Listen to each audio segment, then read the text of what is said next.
Hey there, just wanted to take a little time out today and talk about a not so fun topic, and that's self-sabotage.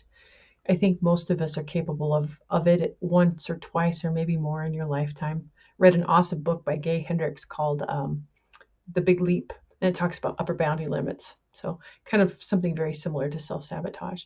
And one of the ways that I find a lot of my clients will self-sabotage is by um, oh, I forgot the oh yeah, right.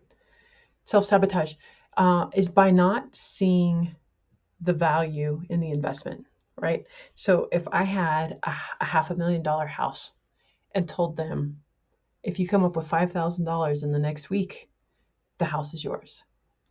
Do you think damn well that you'd find a way to come up with frickin' $5,000, right? How is it any different when it's your own body?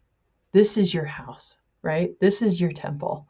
We have no problem dropping money on a house. We have no problem dropping money on a car, on a vacation, on a wedding. Like, I hear this all the time, and it drives me bonkers because without your brain working, without your body working, none of that crap matters. None of it matters.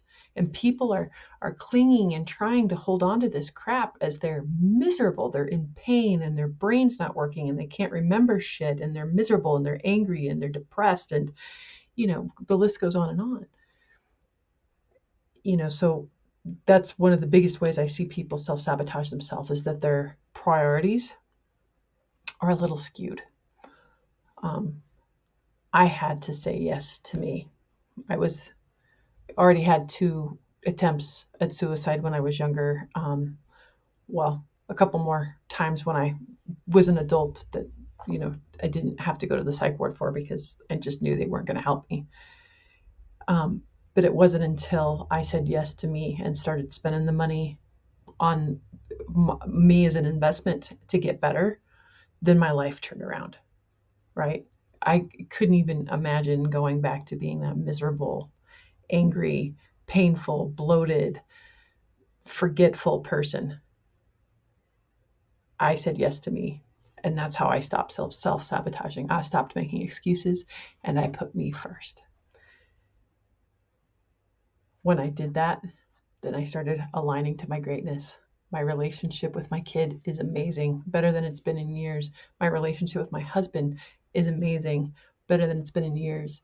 I had the courage to go into business for myself and help other people through this process. Like, the return of investment, it's too numerous. And how do you put a price tag on happiness? How do you put a price tag on joy? How do you put a price tag on ease and flow and feeling comfortable in my body for the first time in my life? You can't. Stop self sabotaging.